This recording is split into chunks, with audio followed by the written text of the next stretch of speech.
Isang malamig na umaga po at mainit na pagbati sa inyong lahat. Salamat. Good morning. O baka lang na gabi tayo. Umaga po tayo. Umaga. Sabi ni Pastor Noel Castro,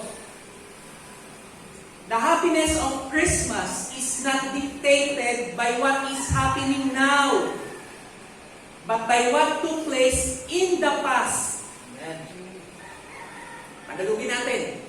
Ang kasiyahan ng Kapaskuhan ay hindi maaring diktahan ng nangyayari ngayon. Ay, may pandemic, ay, may COVID, ang hirap ng buhay.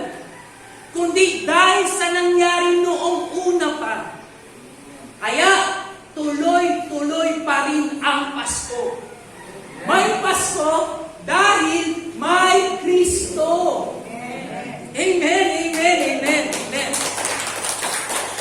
Kaya sumain nyo ang pagpapala at kapayapaan ng ating Panginoon. Tayo po ay saglit manalangin. Ama, marami pong tao ang naghahangad ng regalo sa Kapaskuhan ito. Nawa ang kanilang matanggap ngayon ay ang dakilang regalo na nagmula sa iyo. Ito ay binibigay po ninyo sa mga taong binubuksan ang kanilang puso at isip sa pamamagitan ng iyong salita. Kaya kung meron ka man po pagbibigyan sa umagang ito, tiyak mauunawaan niya ang iyong salita. Sa pangalan po ng iyong dakilang regalo, ang aming Panginoon at tagapagligtas na si Jesus. Amen. Amen. Anong regalo ang inaasahan mo sa Pasko ito?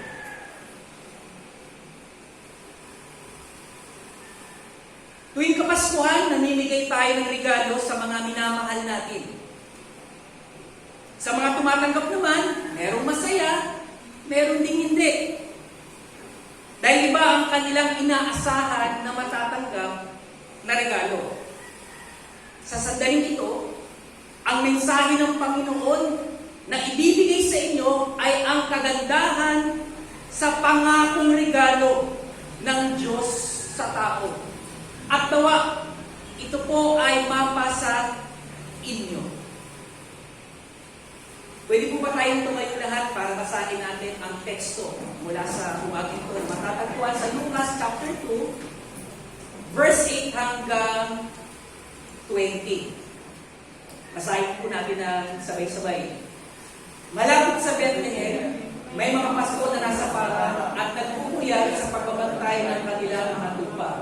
Biglang nagpakita sa kanila ang isang anghel ng Panginoon at nagniningning sa paligid nila ang silaw na liwanag ng Panginoon. Ganun na lamang ang pagkatakot nila. Pero sinabi sa kanila ng anghel, huwag kayong matakot dahil naparito ako upang sabihin sa inyo ang magandang balita na magbibigay ng malaking kagalakan sa lahat ng tao. Sapagkat isinila ngayon sa Bethlehem, sa bahay ni Haring David, ang inyong tagapagligtas, ang Kristo na siyang Panginoon. Ito ang palatandaan upang makilala niyo siya. Makikita ninyo ang sanggol na nababalot ng lambing at nakahiga sa isang sabsaban. Pagkatapos magsalita ng anghel, biglang nagpakita ang napakaraming anghel at sama-sama silang nagpuri sa Diyos. Sinabi nila, purihin ang Diyos sa langit, may kapayapaan na sa lupa sa mga taong kinalulugdan niya. Nang makaalis na ang anghel pabalik sa langit, nag-usap-usap ang mga pastol. Tayo na sa Bethlehem at tingnan natin ang mga pangyayaring sinabi sa atin ng Panginoon. Kaya nagmamadali silang pumunta sa Bethlehem at nakita nila sina Maria at Jose at ang sanggol na nakahiga sa sabsaban. At sinaysay nila ang mga sinabi sa kanila ng anghel tungkol sa sanggol. Nagkaraan lang ang nakarinig sa sinabi ng mga pastor. Pero iningatan ito ni Maria sa kanyang puso at pinagbulay-bulayan ang lahat ng ito. Umalis sa parang ang mga pastor na labis ang pagpupuri sa Diyos dahil sa lahat ng kanilang narinig at nakita ayon nga sa sinabi ng anghel. Pagpalain tayo ng Diyos sa pagbasa natin ng kasalita. Mahanap po tayo makaupo. Ang pangakong regalo ay kakaiba sa lahat ng regalo na maaaring makuha ng isang tao sa buong buhay niya. Meron itong kagandahan na matatagpuan o na hindi matatagpuan dito sa sanlibutan sapagkat ito po ay nanggaling sa kalangitan. Sa lugar ng Bethlehem ito nangyari. At tignan po natin. Babasahin ko po. Sa Micah chapter 5, verse 2 to 5. Sinabi ni Yahweh, ngunit ikaw, Bethlehem Ephrata, bagamat pinaka-maliit sa mga angkan ng Huda, ay magmumula sa iyong angkan ang isang mamumuno sa Israel. Ang kanyang pinagmulan ay buhat pa noong unang panahon pa. Kaya nga, ang bayan ni Yahweh ay ibibigay niya sa kamay ng mga kaaway hanggang sa isilang ng babae ang sanggol na mamumuno. Pagkatapos, ang mga Israelitang binihag sa ibang bansa ay kanyang ibabalik sa kanilang mga kababayan.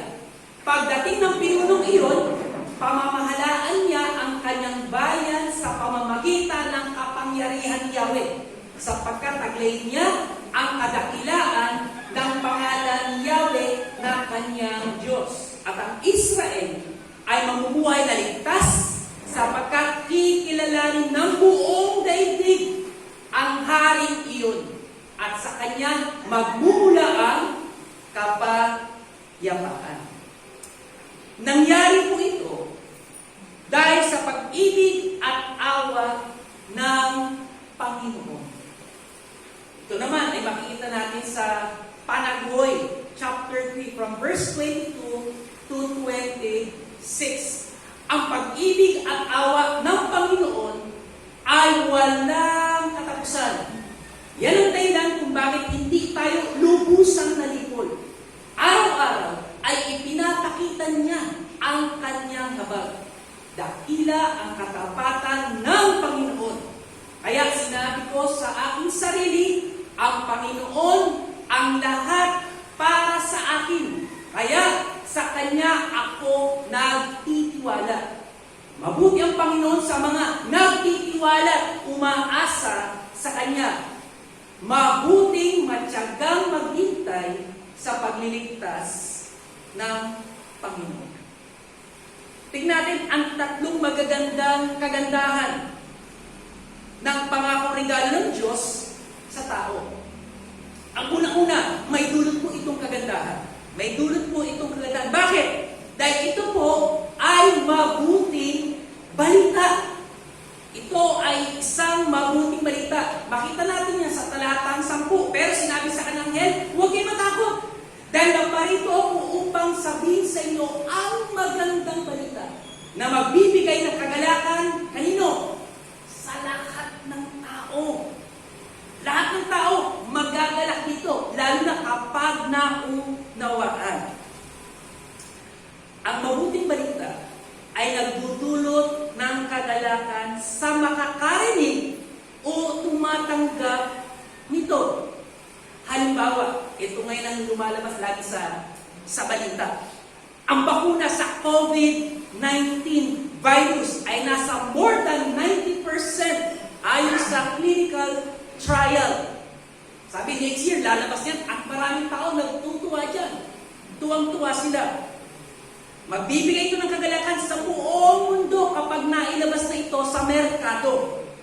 Kaso, pag nalaman ng presyo, baka iba, ang mahal naman. Iba't iba ang magbebenta, iba't iba ang presyo nila. Pero ang bawat bansa, naghahanda ng pera. Yung iba walang pera, talagang mangungutang ng malaki para maibigay sa ating bansa. Sinasabi ng balita, 60 million Pilipinos ang tuturukan ng bakuna ng gobyerno. At aabutin ito ng sabi, 3 taon hanggang 4 na taon para mabakunan ng 60 million. At ang uunahin dyan, ang mga government, ang frontliners, mga sundalo, kapulisan, at ang lahat ng poorest of the poor. Pero pinipili ng mga public private company, hindi, bibili rin kami para sa aming mga tauhan. So, inaabangan ng lahat yan. Marami ang umaasa na matutugas sapagkat itong virus sa atin, hindi na po siya mawawala. Dito na yan. Ang kailangan na lang natin, bakuna para rin yan ng malaria, pneumonia, na nasa paligiran. Parang dengue, ayan na, nasa paligiran. Salamat, wala pong dengue ngayon na nangyayari sa atin. Ang anghel ay isang espiritong nilalang na mensahe ng Diyos at maaaring magpakita sa mga tao. Kagaya ng anghel na dumalaw kay Maria. Sinabi kay Maria, Maria, huwag ka matakot. Ito rin ang anghel na nagpakita sa mga pastol nung gabing yun. Kahit espiritu ito, pwede siyang magpakita sa tao dahil pag hindi nagpakita, gano'n-gano'n ng tao. Kasi nagsasalita. Pero kung nandiyan siya, nakita na sa kasulatan, ang dami, may mga nagpakita talaga nung nabuhay ang Panginoon, bago umakit ang Panginoon sa langit. Pag akit niya sa langit, merong dalawang anghel, sinasabi, ano tingin niyo dyan? Si Lord, umangat na eh. O, hindi na. Larga na. Ipangaral niyo na ang salita ng Diyos. Ang anghel ay mensahero ng Diyos. At ang dalang balita ng anghel na ito sa mga pastol ay mabuti. At dahil dyan, ito'y may dulot na kagalakan. Kaya ang kagandahan nitong pangako regalo, una-una, may dulot itong kagalakan sapagkat ito po ay mabuti. Tandaan natin, ang anghel, kapag dumating ang anghel, pero hindi na kayo kakausapin ng anghel, may Bible na po tayo. Ang anghel, dalawa lang lagi ang mensahe ng anghel. Either good or bad. Pag ang regalo niya sa iyo ay good, matuwa ka na kasi good yan. Pero pag bad yan, humanda ka na. Hindi ka makakatakas. Meron talagang tiyak na kaparusahan.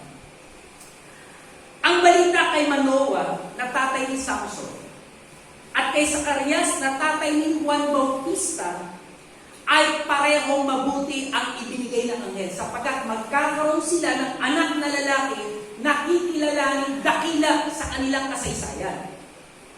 Pero ang balita ng anghel kay Lot ay masama. Sapagkat ang sabi ng anghel, kailangan mong umalis sa lugar na ito sapagkat pauulanan ng apoy ng Diyos ang Sodom at Gomorrah. At ganoon na ang nangyari. Sinabi ng anghel sa mga pastol, huwag kayo matakot. Dahil sa panahon nila, kapag nakakita ng anghel ng isang tao, kamado sila, either good or bad. Pero sabi ng anghel, huwag matakot. Ibig sabihin, hindi nakakatakot ang kanyang mensahe. Sino ba naman hindi matatakot? Ayon sa kwento natin. Ang sabi doon, madilim ang paligid, ang apoy nila yung siga, maginaw, naantok-antok, pero nilalabanan dahil nagbabantay, nagpupuyat, biglang lalabas, ang sabi ng salita ng Diyos, biglang lumitaw ang anghel na nagniningning sa kaninningan ng Panginoon. Sa iba ang salin, umaapoy itong anghel sa liwanag, nagniningas na apoy. Sino hindi matatakot? First time mo nakakita, wala naman, biglang lumabas dyan, hindi naman kayo nananaginip, lahat kayo gising. Sino hindi matatakot? Kaya ang sabi niya, huwag kayo matakot, walang tatakbo, walang tatakbo. Meron akong magandang balita na sasabihin, dahil pag nagtakbuhan yan, sabi ng anghel, sayang may magandang balita pa naman ako. Nakita ninyo? Huwag kayong matakot or huwag matakot. Ang kabaliktaran ng takot ay kagalakan. Ang salungkot ay kasiyahan. So obviously, kaya sinabi agad na huwag matakot para hindi nga magtakbuhan ang mga pastor na babalitaan nitong maganda. Kaya ito ay may dulot na kagalakan. Ang ikalawa, ito ay may dulot na kaligtasan na matatagpuan sa talata 11. Bakit may dulot na kagalakan? Sino ba ito? Bakit may kaligtasan? Ito ang Kristong Panginoon. Sa talata 11, sapagkat isinilang ngayon sa Bethlehem, ito yung binasa natin sa Mikas, sa bayan ni Hari David, ang inyong tagapagligtas. Inyong tagapagligtas. Ating tagapagligtas. Kaya kagalakan sa buong mundo, dumating na ang tagapagligtas 2,000 years ago. Sino siya? Ang Kristo na siyang Panginoon. Kung meron itong dulot na kagalakan para alisin ang kalungkutan, ang kaligtasan naman ay para alisin ang kapahamakan. Now, makinig mabuti. Kapahamakan? Sandali. Ibig sabihin, pag hindi dumating ang tagapagligtas, saan tayo pupulutin? Hindi nyo? Kaya pala may malaking kagalakan. Kasi merong darating na kaligtasan. Kung hindi dumating ang kaligtasan, isang tiyak na tayo na agad to. Pag namatay ako, yari na. Kaya iba ginagawa, nagpapakasarap na sila bago mamatay. Dahil alam nila, pag namatay sila, walang katapusan na paghihirap. Kaligtasan. Kailangan dumating ang kaligtasan dahil tayo ay mapupunta sa kapahamakan. Ito po ang katotohanan na dapat ninyong malaman, maunawaan at tanggapin. We are doomed without the Savior. Pakinig mabuti. Lahat tayo mapapahamak. Lahat tayo mapapahamak kung hindi dumating ang tagapagligtas.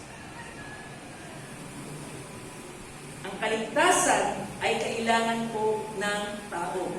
Kailangan po ng lahat ng tao ang kaligtasan. Bakit po kailangan ng lahat ng tao ang kaligtasan? Dahil ito ang katotohanan. Sabi sa Roma 3:10, gaya nga ng sinasabi ng kasultan, walang matuwid sa paningin ng Diyos. Wala kahit isa. Sa 3:23 ng Roma, sapagkat ang lahat ay nagkasala at hindi naging karapat-dapat sa paningin ng Diyos. Mga ngaral, 7:20, wala ni isang tao rito sa mundo ang laging gumagawa ng mabuti at hindi nagkakasala. Yun pala ang problema. Kaya kailangan dumating ng tagapagligtas dahil walang isang qualified. Kung meron sana, meron ng isa. Sige, dala na lahat yan. Para kami minsan kapag naalala ko yung kaibigan ko, nung maliit pa kami. Yung lola niya, may-ari ng sinihan sa Pasig. 4 yung sinihan sa Pasig noon. Pagkasama ko siya, dahil apo siya, kami magkakaibigan, lalapit siya sa taga-ticket. Kasi din niya, mga kaibigan ko, manonood kami ng sine. Ayun, sige po sir, sige po. Kaya kami, doon pa kami sa balcony kami. Wala kaming bayad. Libre. Kasi kasama ko yung apo ng may-ari. Dahil sa isa, kahit 10 kami. Tara, manonood tayo sine. Manonood kami ng sine. Hindi sinabi, ay hindi po pwede, dalawa lang. Dahil sa isa, caring lahat. Ngayon, pansinin po natin. Walang qualified, walang pwede dahil lahat ay nagkasala. Kung meron man mga katwiran, merong aapila, ito ang sabi ng Galatia 2:21. Tandaan po natin ang Galatia 2:21, isa natin, hindi ko tinatanggihan ang kagandahang loob ng Diyos.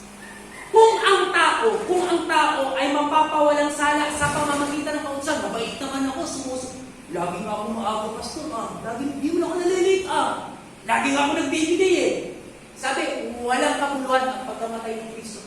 Ganun pala, magaling ka pala Dapat pala ikaw ang pinakaw sa krus. Pero ang totoo, walang qualified. Lahat tayo may depekto. Wala po sa atin ang perfecto. At ang nakakatakot pa ay ito. Kung ang lahat ng tao ay may kasalanan, ito ang sabi ng Roma 6, 23, sapagkat kamatayan ang kabayaran ng kasalanan. Naku po, ito na. Ngunit, the good news, ang walang bayad, libre, nakaloob ng Diyos, ay buhay na walang hanggan sa pamamagitan nung isinilang ang pangako regalo. Kristo Jesus na ating Panginoon. Wala po itong bayad. Ito po ay libre. Ang bakuna na ibibigay sa mga mahihirap at sa mga sundalo, sa mga kapulisan, dahil babayaran ito ng gobyerno. Lahat ng libre, tandaan nyo lagi yan, meron pong bayad yan. Pag pumila ka, uy, nanimimigay ng bigas, libre. Totoong libre. Kasi merong isang mayaman na nagbayad para ibigay sa mahihirap. May nagbayad. Ang kaligtasan, lagi natin tatandaan, lagi libre.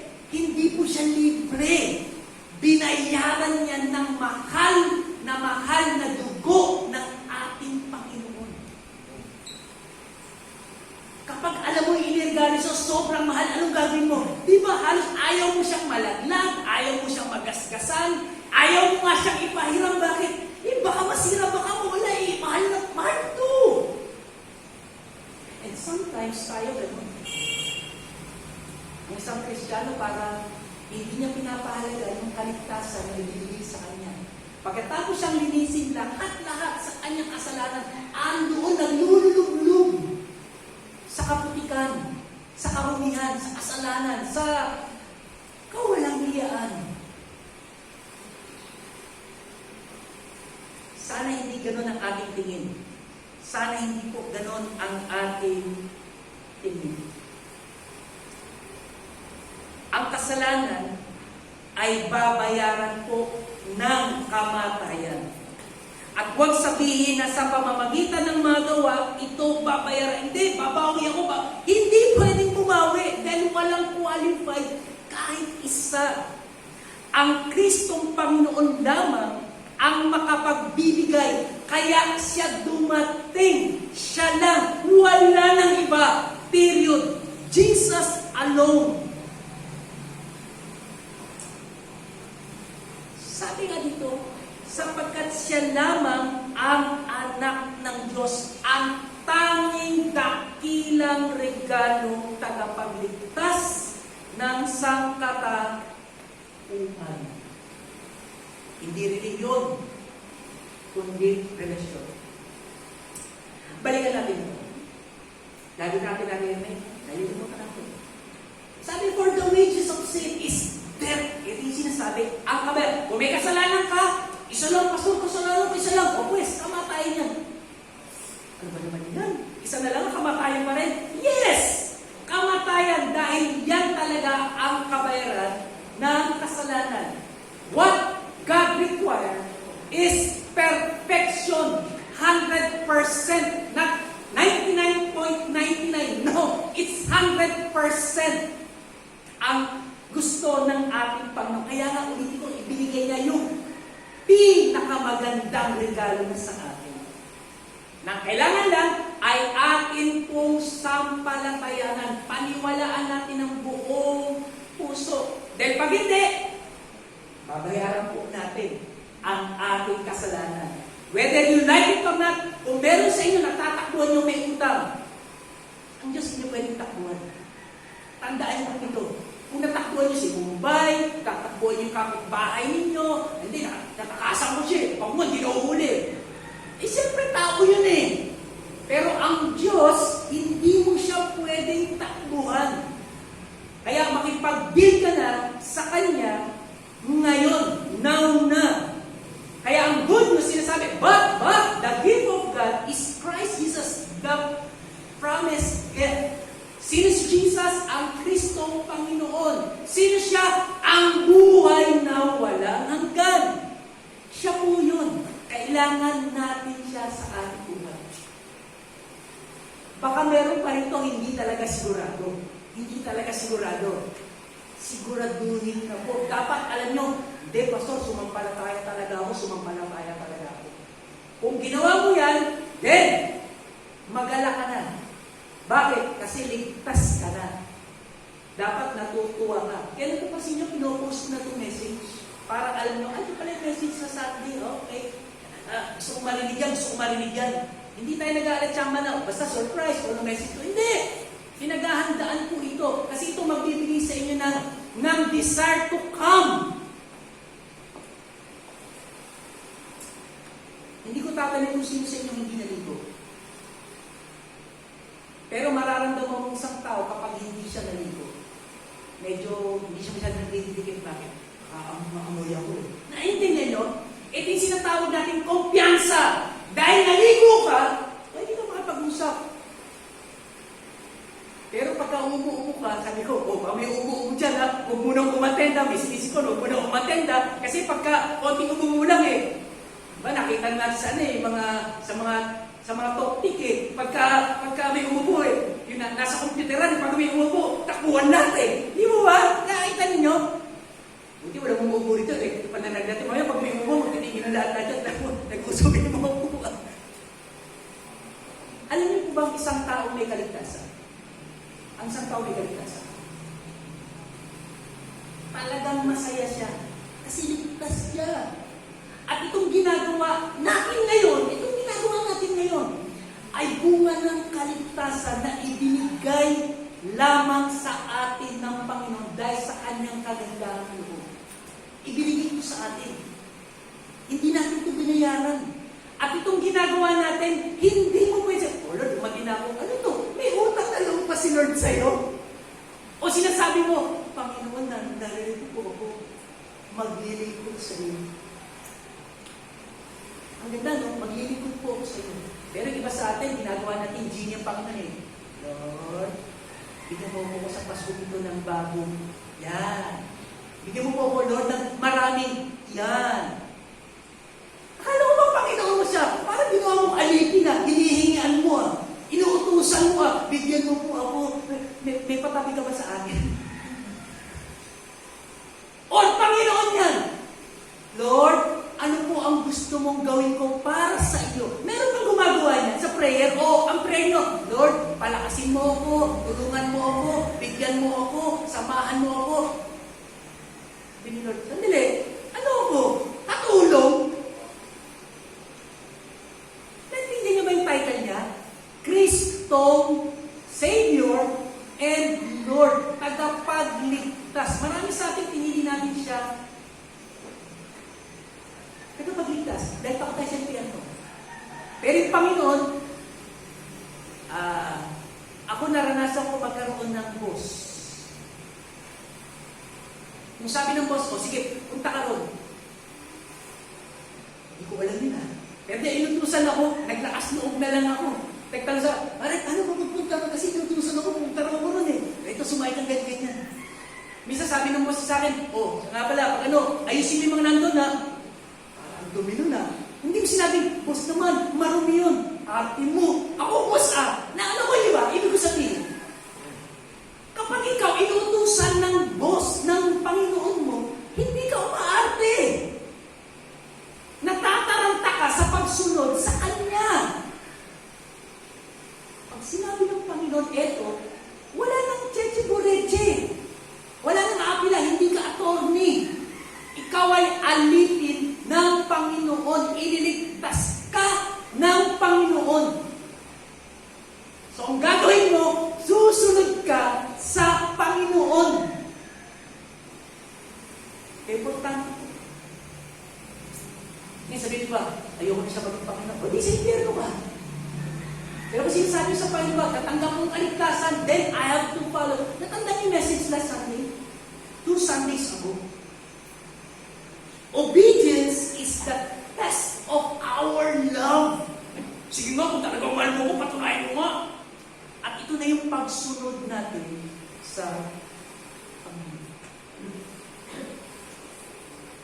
If you will receive the gift of God, the Lord Jesus,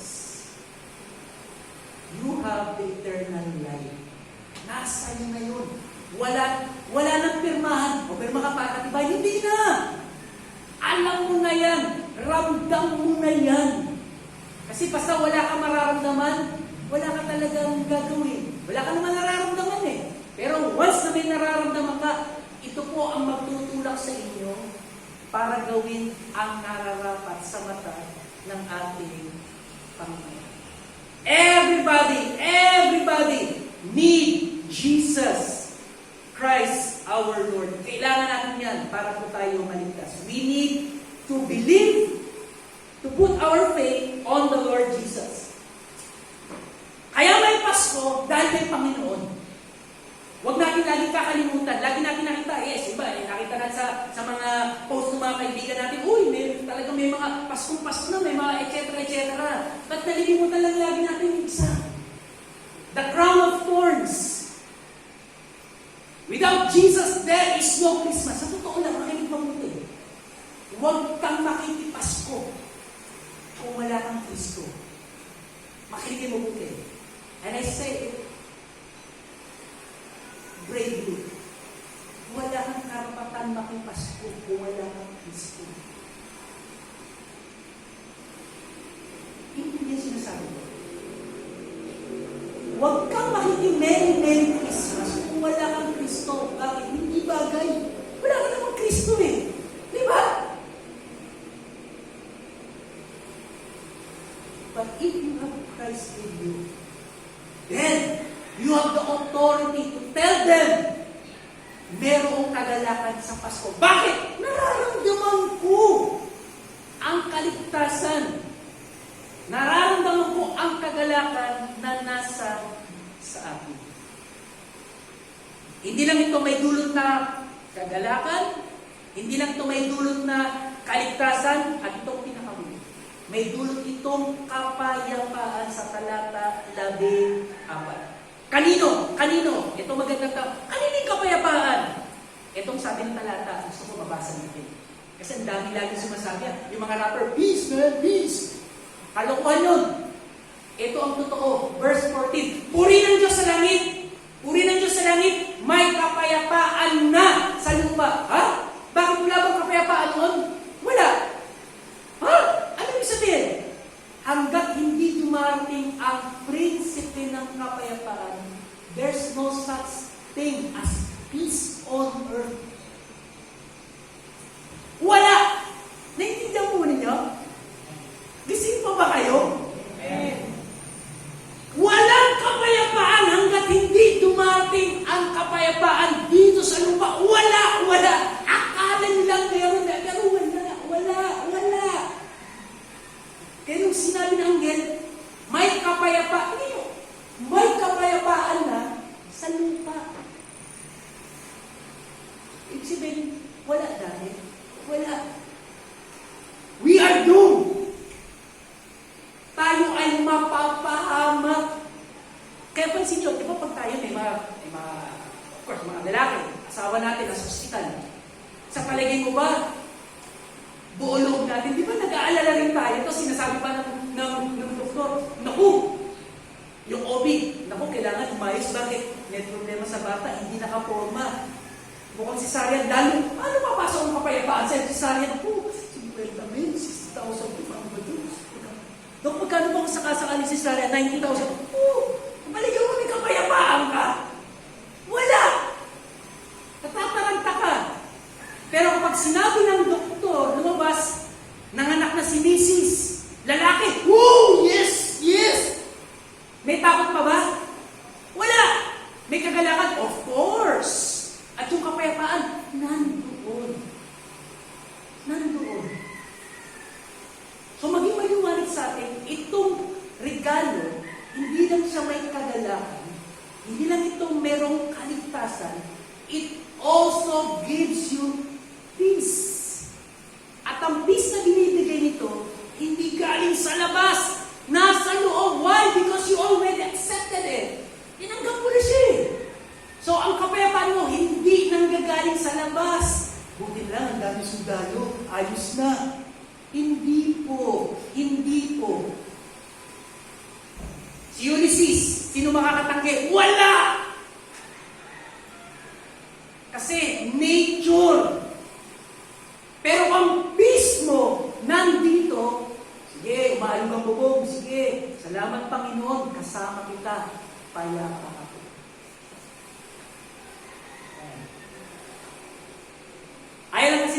mag-exaggerate eh.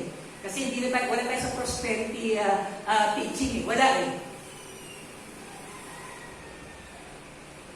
Pero kung matanggal ang bubo, wala na bang kapayapaan mo? Hindi, nandoon pa rin. Sa totoo, nandoon pa rin. Pero kung sumigaw ng praise the Lord, baka pagtawanan ka ng ibang tao, sira ulo ka. Sumigaw ka, Diyos ko! Because you need help. At ang good news ito yung ginawa natin 2 Sundays ago. Offering tayo, binigay natin sa mga sinalanta ng bagyo, sa mga kapatid natin. Yung isa kahapon, pinakita ng isang pastor kung siya ng Bicol, nakatayon siya. Tapos tinuro niya yung picture. Yung tinutungtungan niya, ganyan na lang, isang dangkal na lang, ubos na yung pintuan dahil sa lahar ng Mayong Volcano. Tinabunan yung church, yung upuan, yung mga gitara, tinabunan ng lahat, nakatungtong siya, halos sasabungan siya. Pinakita na niya, ito po yung pintuan na, lubog na. But the peace is there. Dahil yung tulong ng Panginoon, naramdaman nila sa pamamagitan nating mga kapwa Kristiyano. So kung meron itong dulot na kagalakan para alisin ang kalungkutan, ang kaligtasan naman ay para alisin sa kapamakan ang kapayapaan, ang mag-aalis ng kabalisahan at magpaparamdam ng katiyakan.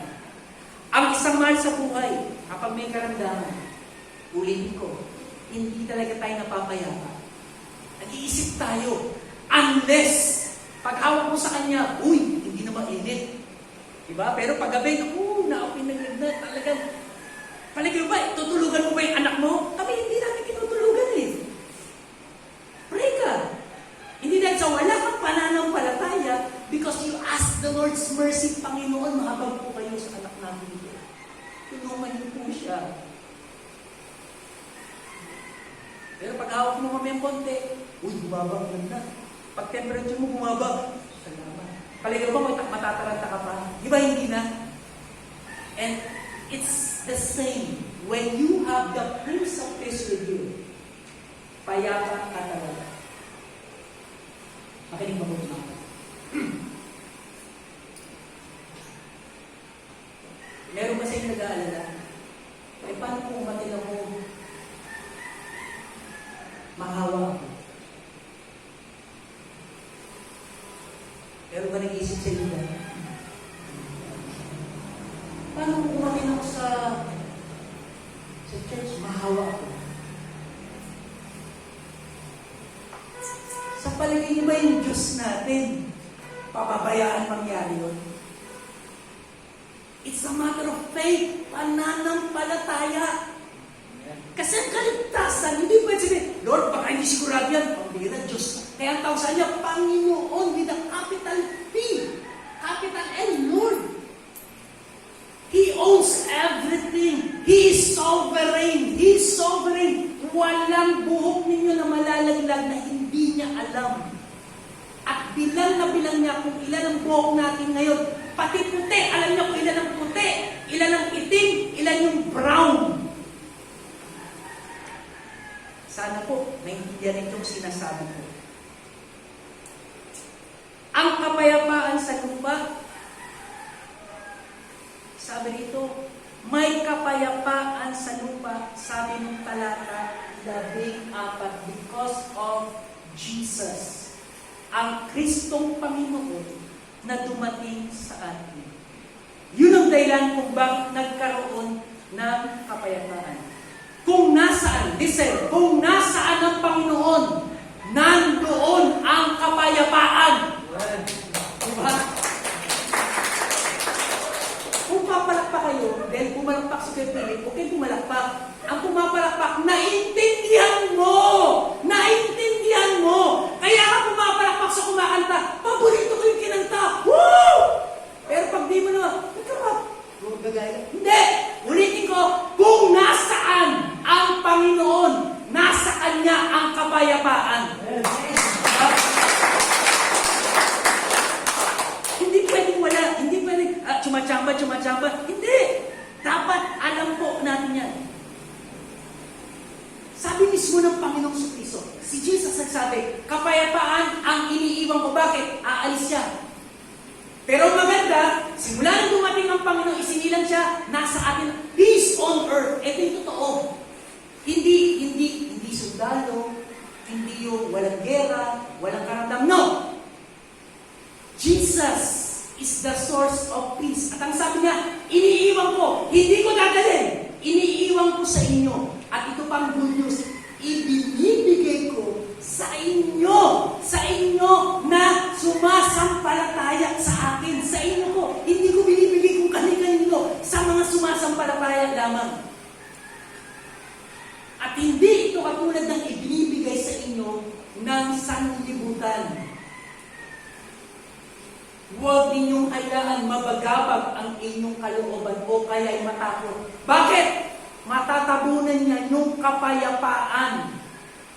Yan lang naman ang lumalaban sa kapayapaan. Yung bagabag, tsaka takot. Once ito pumasok sa atin, nawawala ang kapayapaan. At anong sabi ng Panginoon? Ito ang utos niya. Hindi siya nakikiusap. Huwag ninyong hayaan. Huwag ninyong hayaan. Huwag ninyong hayaan. Na kanino ang kontrol? Di ba nasa inyo? Huwag ninyong hayaan. Si Jesus, huwag ninyong hayaan. Ang problema, wala. Pinabayaan mo eh. Huwag ninyong hayaan. Hindi ba yung kumpara itong bigay sa atin ng Panginoon?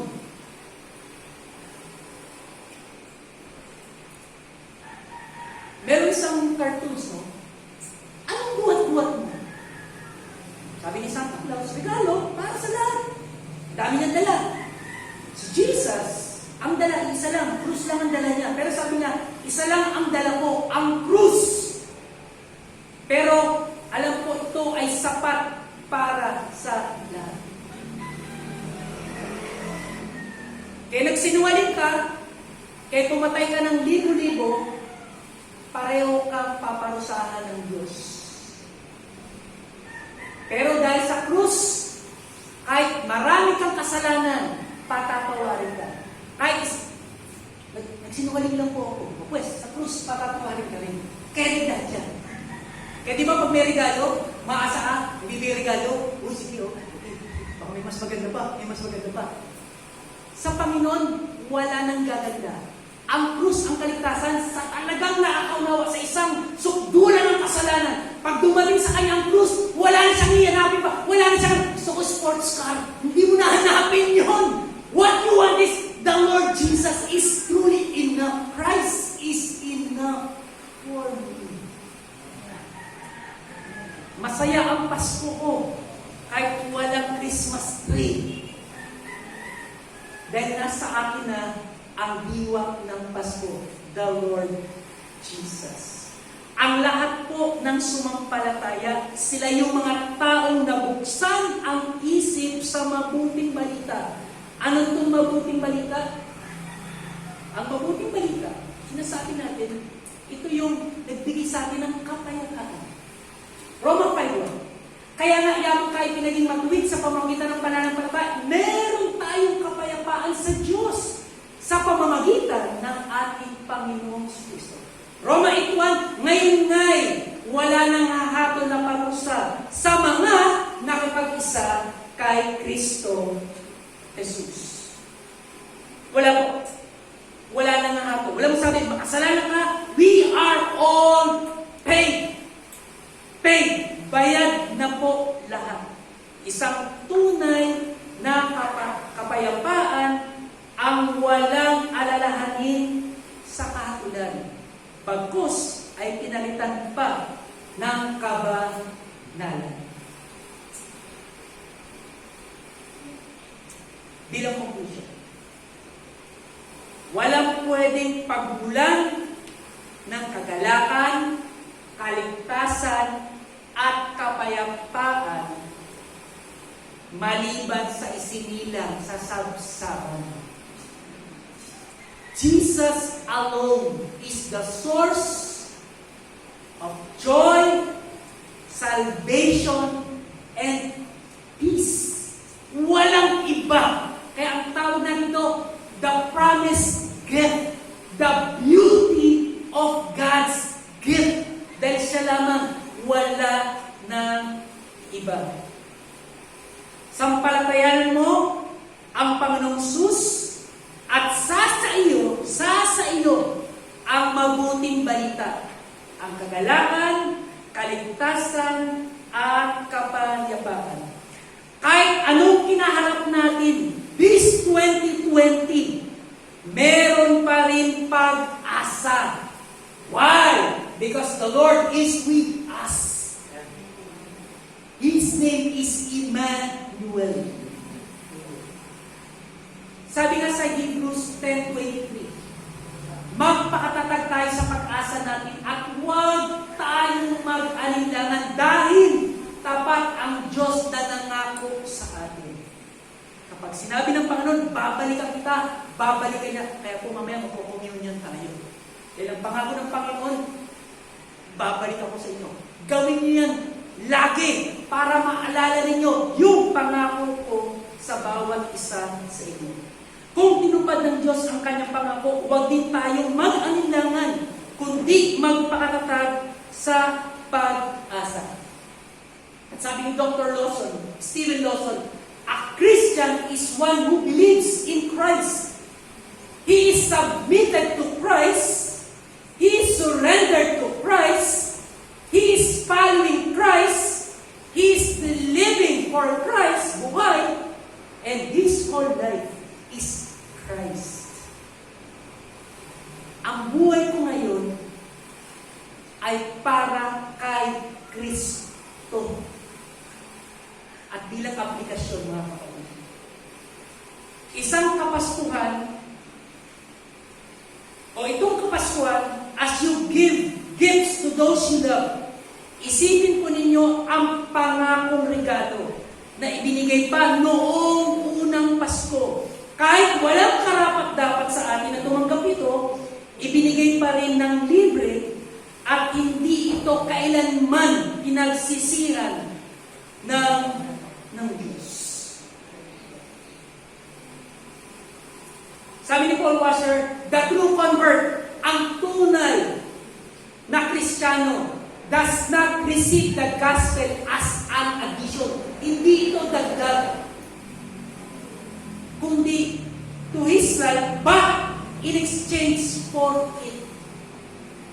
Ano po ibig sabihin? Dito tayo nagkakaproblema lagi.